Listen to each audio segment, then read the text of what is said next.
इस वक्त कोर्ट के सीजेएम कोर्ट के बाहर मौजूद हूं और जैसा कि हम लगातार बता रहे हैं कि अब खुलकर लोग बोलना चाहते हैं अतीक के खिलाफ, जिन पर अतीक ने अत्याचार किया है, जिनकी जमीन कब्जाई थी, जिनके परिवार को मिट्टी में मिलाया था, उसके खिलाफ बोलना लोगों ने शुरू कर दिया है। श्वेता हमारे साथ मौजूद है। श्वेता, क्या हुआ आपके साथ? अतीक के गुर्गों ने, उसके परिवार ने आपके साथ क्या जुर्म किया है? सर क्या बोलते हैं, मोहम्मद आसिफ और रणविजय सिंह है, वो लोग मिलके क्या बोलते हैं मेरे मामा ससुर और कहते हैं हस्बैंड को जबरदस्ती बैठा के ले गए और 2.5 करोड़ की प्रॉपर्टी 20 लाख में लिखवा लिए और एग्रीमेंट कराने के बाद में सामने कब्जा भी कर लिए। हम लोग बहुत बोले कि एफआईआर कर दीजिए, पर मीडिया की मदद के बाद में एफआईआर हुई। पर एफआईआर ऐसी हुई कि ऐसी धाराएं लगी कि उसको कोई भी कहते हैं नुकसान ना हो। फिर मेरे देवर को कहते हैं अक्यूज बना दिया गया, ओम प्रकाश सभासद। देखिए ये क्या एफआईआर की कॉपी है जी, ये देखिए एफआईआर की कॉपी है और ये जो एक्यूज बनाए गए लोग हैं उनका नाम इसमें है। क्या है? रणविजय सिंह जशीम, ये देवर है मेरा, ये देवर है आपके जाशिम, और ओम प्रकाश मार्ग है ये।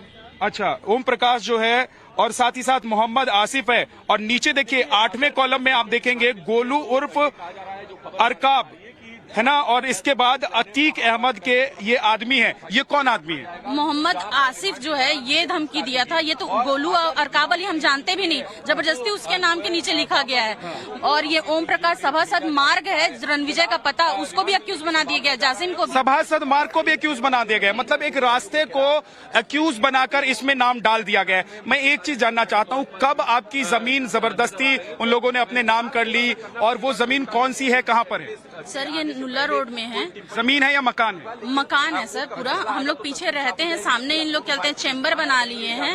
और अक्टूबर का टाइम था जब ये इन लोग ये सब किए, और तब से हम लोग भाग रहे थे कि हम लोग का कोई एफआईआर लिख ले।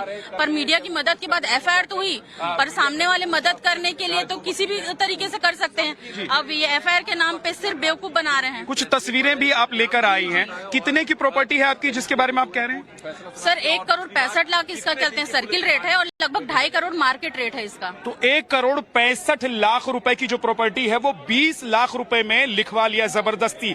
ये आपका आरोप है, और आपके पति को और आपके ससुर को उठाकर ले गए थे, यानी अगवा करके ले गए थे, जबरदस्ती अगवा करके ले गए, और उसके बाद प्रॉपर्टी इन्होंने अपने नाम कर ली। ये देखिए एनबीटी दरअसल एक तस्वीर भी ये लेकर आई है, और ये एनबीटी की तस्वीर है जिसको आप दिखा रही हैं। ये हमारा ही अखबार है जिसको आप दिखा रही हैं। तो इसमें कौन व्यक्ति है, कौन आदमी है जिसके बारे में आप बताना चाहते हैं?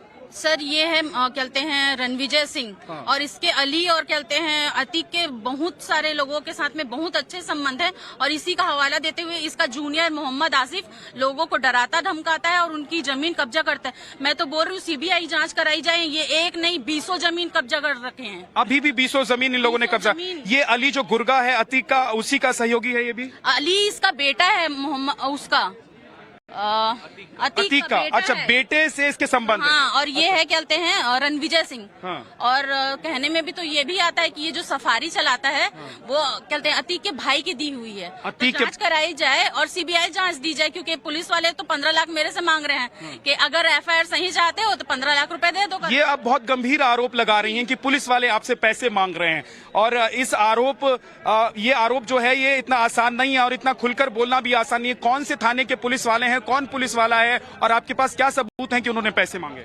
सर क्या बोलते हैं, मैं गई थी कि मेरा कहते हैं एफआईआर सही तरीके से क्यों नहीं लिखा गया है, और मैं पहले भी बोली थी। कौन से थाने में गई थी? करेली थाने में। अच्छा। और मैं पहले प्रयागराज के करेली थाने में आप गई थी, और वहाँ कौन पुलिस वाला आपको मिला था? सर क्या बोलते हैं वहाँ के एसएचओ हैं। हाँ। और यादव जी। अच्छा। और साथ में उनके विवेचक हैं। हाँ। पहले ऐसी बात आई कि क्या बोलते हैं 5 लाख रुपए मोहम्मद आसिफ ऐसे इशारा करके बोलता था खिलाया हूँ, जाके कुछ भी कर ले, कुछ ना होने वाला तेरा। मैं बोली सर क्या बोलते हैं आप लोग के ऊपर इल्जाम लग रहा है कि आप लोग 5 लाख रुपए खाएं, तो बोलते 15 आप दे दीजिए ना, हम लोग आपके हिसाब से काम कर देंगे। ये पुलिस वालों ने आपको हाँ, कहा? यही जवाब। तो ये क्या सिर्फ वर्बली कन्वर्सेशन था आपका, बातचीत ही हुई, या आपके पास कोई इसका रिकॉर्ड भी है, सबूत? सर एक बात बताइए, मैं अकेली महिला अपने हस्बैंड के साथ यहाँ पे हस्बैंड भी नहीं ला पाई हूँ कि यहाँ पे कौन किसको मार दे, क्योंकि है तो वो एडवोकेट ही ना। मार देगा। ये जो जिसके ऊपर आप आरोप लगा रही हैं वो भी एडवोकेट है? एडवोकेट है। वो यहीं पर प्रैक्टिस करता है इसी कोर्ट में? जी कचहरी में है वो, और मेरे ख्याल से बहुत सारे वकील उनके बारे में जानते भी होंगे। हाँ। तो अब मेरे को बताइए, मैं अपने हस्बैंड को हर जगह नहीं ले जा पा रही हूँ, डर के मारे कि कोई मार मत दे, कुछ मत करते। मैं भी मुंह बांध करके आई थी, आप देखे हैं। तो मैं क्या रिकॉर्डिंग करूंगी सर? ठीक बात है, लेकिन मैं एक चीज समझना चाहता हूं कि ये सब कितने दिन से चलता रहा, कब ये घटना घटी, और उसके बाद जब आप पुलिस के पास गई तो पुलिस ने क्या कार्रवाई की या आश्वासन क्या दिया? सर कोई कार्रवाई नहीं हो रही थी, एफआईआर भी नहीं लिखी जा रही थी, हम लोग को भगा दे रहे थे बार बार।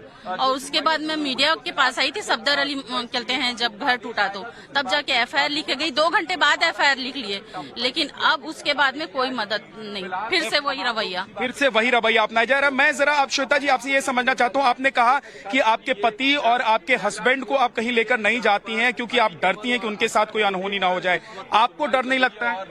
सर डर तो लगता है।